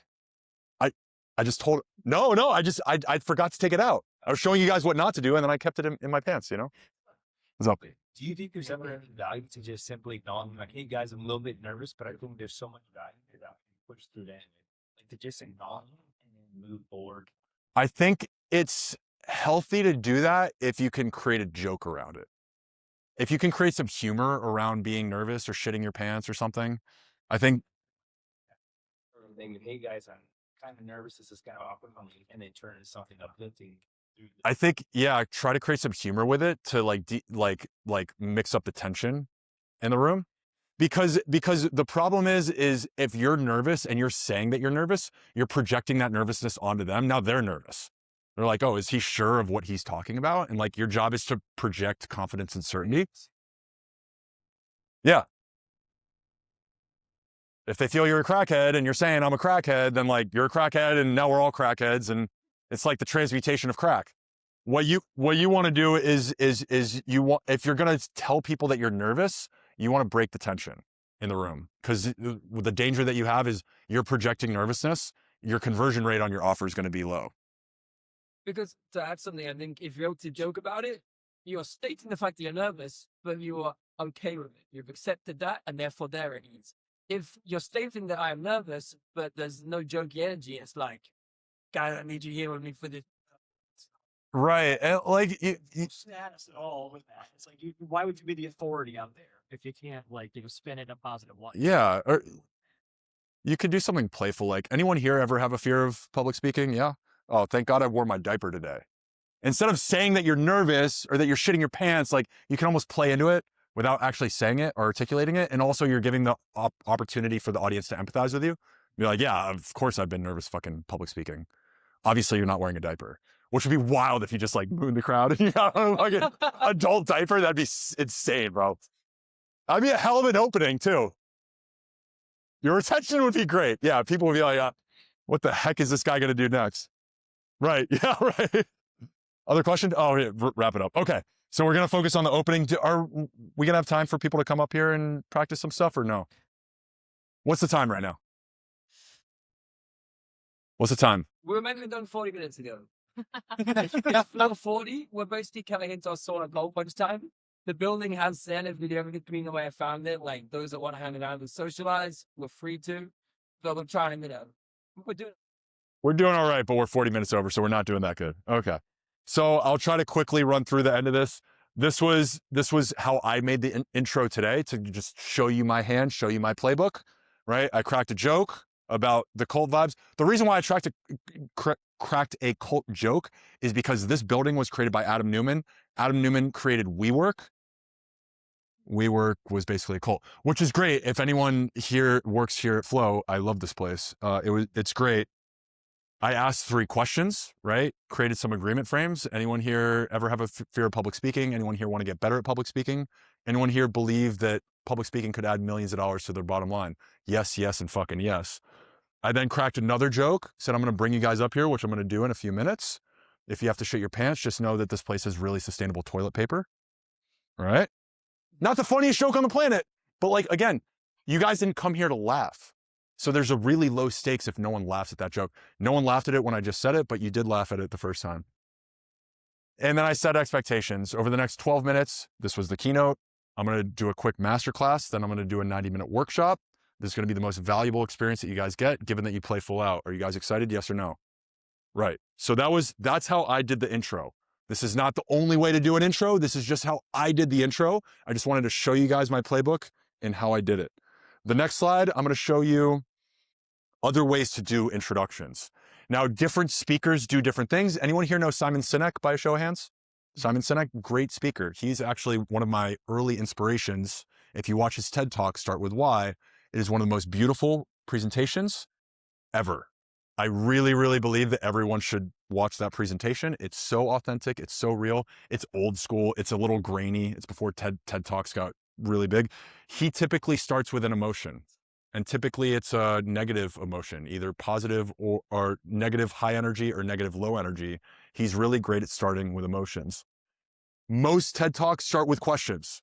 They try to frame some really philosophical question that's really deep. Oftentimes it's rhetorical. They're not actually looking for you to answer it, but starting with questions is a great way to do it. Starting with big ideas is another great way to do it. This is what a lot of the top entrepreneurs do, is they start with a really big idea. So I want you to figure out which of these feels most natural for you. With that said, it's really important to pattern interrupt in the first 60 to 90 seconds. If you are not getting a pattern interrupt, you're going to lose attention, you're going to lose status, and people are not going to pay attention throughout your keynote speech. So I know we only have a few minutes, but what I want you to do is, and we're not going to be able to script out the whole 90 seconds right now. I want you to develop the framework for the first 60 to 90 seconds right now. So I want you to figure out, do you want to start with a joke, emotion, a question, or a bold idea? I can put the slide back up if that would be helpful. I want you to figure out 3 questions that you can ask to get audience engagement. The reason why I did this, the reason why I encourage Andres to do this, is it makes the presentation feel like it's customized to you. I don't want you guys to feel like I'm doing some canned presentation that I did yesterday that I'm going to do tomorrow. What I want you guys to feel like is like, oh, Jesse's really listening to the crowd, the audience. He's getting feedback on like who's actually in the room, and he's customizing the presentation to us. So I want you to think of a few questions that you can ask the audience in the first minute or 2 minutes to get some participation and get them to raise their hands. Because when you ask them 3 questions, you're creating an environment where you can create a joke about one of those answers to those questions. And then I want you to figure out what the expectations are that you want to set before you dive into your stories, your framework, your offer, etc. And those expectations are, over the next hour, 2 hours, over the next 20 minutes, I'm going to, and then what's the promise? What are you promising them? What are you going to deliver over the next 20 minutes? You want to frame that up front, so you're clearly setting expectations for the narrative arc and what people can expect over the next 20 minutes. Is everyone clear on the action items right now? Awesome. Let's spend 2 minutes doing this. I'm going to call in a few people and I'm going to bring some people up here. Awesome. So are you familiar with various metacognitive hermeneutics?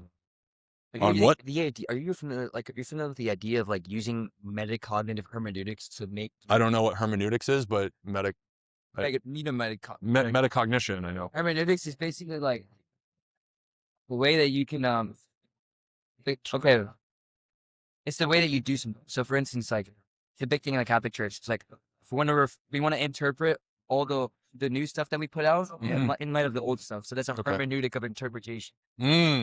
Okay. So what are your metacognitive hermeneutics? It's like the way that you think. Okay. So have you ever thought of studying military officers and the way they engage? So like, cause like this is a book I do with the electromagnetic field stuff. Like the people who command attention the most are coaches, fucking military officers. They come from a frame. There's a certain frame around a coach or a military person. a professional athlete, a CEO, a president of the United States. They have the social frame. And within that, there's code language. Code language that sets off triggers in the brain. Like, Of course. this to this. Yeah. I've just never heard the term metacognitive what? No. Basically, have you ever like thought of like studying like the way like or why, how, what, and why Jocko Willink commands or rules? I ever thought of studying like him in particular, for example? Social framing, I think, is important. Jocko's got a name. He's got a brand. He's been on all the big podcasts. He's gone viral millions of times. I'm talking about the little particular incy little things, like analyzing it down to like microscopic, like. Yeah, so he has like a deep masculine frame and it feels grounded. And we're in a world of shortage of positive masculine male role models who convey masculine energy in a way that's healthy. You're thinking of universals. I'm talking down to particulars. I don't know Jocko's content well enough to get down to the particulars, you know? Because like one thing I do a lot is like, remember what I done. And bro, I noticed that this split second, everyone's in, dude, I was in the back of the room. I was With what? watching everybody. Dude, I noticed that what sad moment we shared your suffering story. Bro, I know some people won't learn on something like this. Like, Wait, shared what skill? let me share your suffering story. Oh, yeah. Dude, everyone went like from this to this. It was insane. I noticed it. Bro, I was like, what the? That's what people attach to. So, in the same light. Oh, by the way, we thought of studying, like, looking at the patterns of, like, speech, the patterns of body language, the patterns of language Of course. of military officers. Why? I don't study the military. I don't study the military officers. Because it makes you more efficient. That's what I'm saying. Of course. There's a balance here. There's a lot of ways of projecting masculine energy that are not healthy. And the military, it's the difference between forcing something versus commanding something. Like you want your presence to command. You want to command a presence, not force your presence upon someone. So a military What's officer. the difference? I can't distinguish the difference. Jesus commanded a presence. A military officer forces a presence. Military officer says, if you don't fucking listen to me, you got to drop down and do 10 push-ups. Jesus said, come with me, I will show you love. And everyone dropped their phones or their Bibles or whatever they were. They're like, fishing. They went straight to. Of course. There's a story with Peter and Andrew. Of course. But I look at how the military officers do it, and it's very forced, matter of fact. And I don't believe in that. I don't want to contrive people to do a certain thing, you know? But that's just my take on it. It's not. That's a good take. All right, guys, let's wrap up. I think you already answered the commander. I'm flexible. All right, ladies and gentlemen. We are coming to the end of our journey together. As much as it pains me that we're not going to be able to do this for hours and hours on end. Did anyone find it very difficult to figure out an opening? By a show of hands? Anyone find it difficult? All right, let's talk. What's up? I mean, nothing specifically. I've just figured For sure. That's your vibe. Yeah, totally. Right. In my last presentation, I had like joke templates and I showed people the frameworks for jokes. There's a joke template called the X of Y, like the CEO of bad decisions, or like you can use the X of Y in any way. I think the joke that I ran in Andres's event was Hollywood is the all-you-can-eat buffet for pedophiles. I got a bunch of like, wow now. Pete Smart, yeah.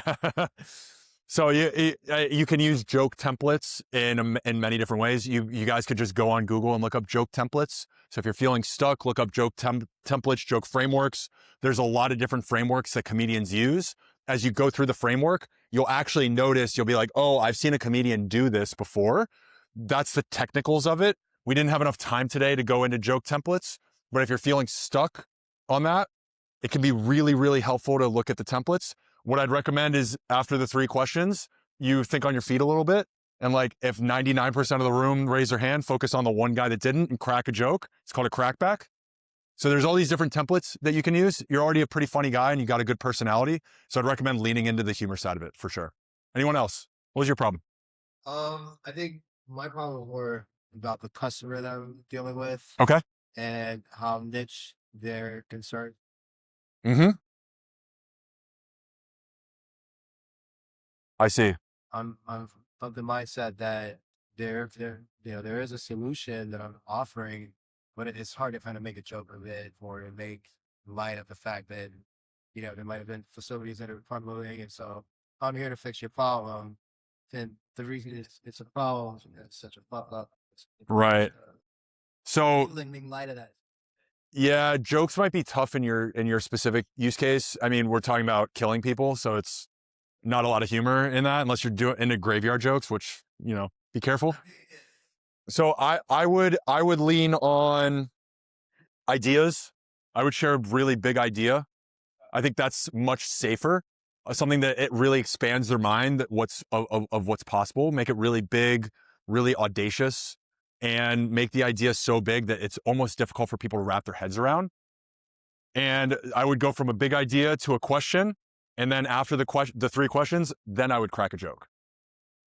Save the joke. Don't start with a joke. The joke's really dangerous. You could turn people off super quickly. It's a stuffy crowd. It's a conservative crowd. It's a very bureaucratic crowd, and bureaucrats are very hoity-toity. They don't like their energy field interrupted by things that they're not aware of.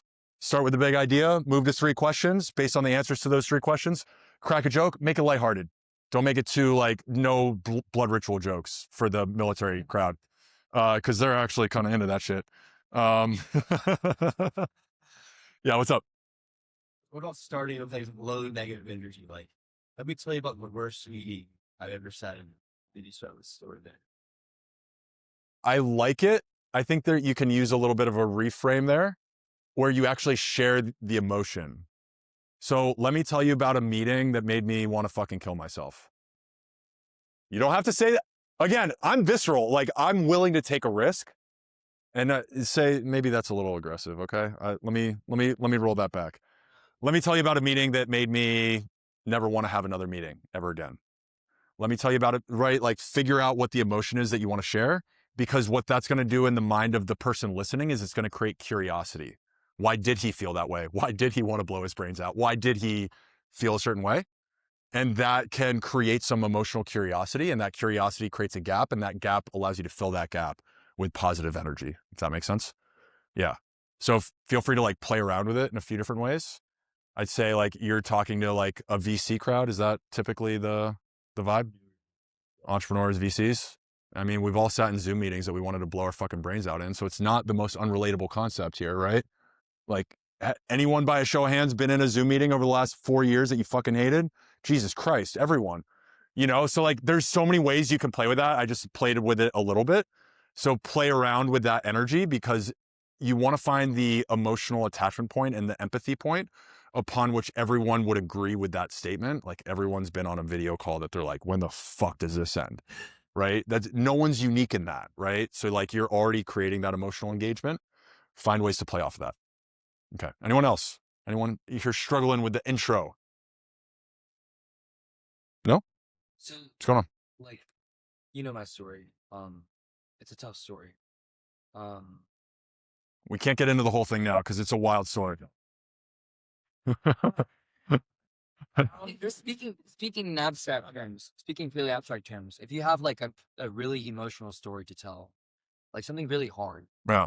and what's the best way to use the principles of what you're talking about to make people feel like they can relate, to hook people immediately, I guess. It's the best way to deliver an opening line. Totally. So to give you context, I hopped on a call with him. It was 1 hour and 45 minutes. He took 25 minutes to tell me a story, which is totally fine. Love the story.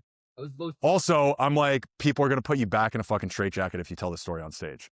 So I challenged him before telling him how I thought he should start a story. I said, how do you think you should start your story? And he showed me a chart, an actual fucking chart with quadratic equations and shit like that. No, it was a physics 1 equation. All right. And I don't understand the physics like he does. He's a brainiac. No, you should take physics 1. So what did I say? I said, here's how I would start your story. I said, let me tell you how someone with a degree in neuroscience ended up Baker acted on antipsychotics and something else. Was that not how I started the story? Something along those lines? Well, you blew my cover, but there you go. He has a wild story. The key to his story is if he delivers it like he's still on antipsychotics, then it's going to come off as ungrounded. So his key is not just delivering the right lines, it's making sure that he's delivering it in a contained masculine energy so that people feel safe listening to the story. Is that a fair way to say? I'm kind of trying to summarize a hour and 45-minute call. Healthcare system. Yeah. Is really the heart of the issue. Is the heart of the story, right? So everyone can attach to that because maybe you're not on antidepressants, but like who here by a show of hands knows someone that's on antidepressants? Keep your hand raised if you know someone that's been on antidepressants for 20 years. Why are they still fucking depressed? Now you've created a gap, you've created dissonance. Wait a minute, like they've been on antidepressants for 20 years and they're still depressed? Obviously the antidepressants aren't solving the problem, right? And I apologize if I'm offending anyone who is on antidepressants. That's not my intention. My intention here is to like show you how you can create like if the story's about the pharmaceutical system's broken, create that gap, that dissonance where you can show that by helping the audience empathize because everyone here knows someone who's on antidepressants, who's been stuck on it, who's still depressed. Who here would like to be medication free? Everyone. Everyone. Yeah, there we go. You would like to be medication free. He doesn't, right? And I'm anti-pharma. You're a pharma maxer. Like one of I'm a that could be one of your jokes in your opening. See, like my thesis, and I shared this with you. So mainly when I'm doing public speaking, I'm actually talking about clean living, reducing toxin exposure, brain health, gut health, metabolic health, reproductive health, because I believe toxins are destroying the world. My thesis is actually around chemical warfare and how chemistry is destroying society. So my thesis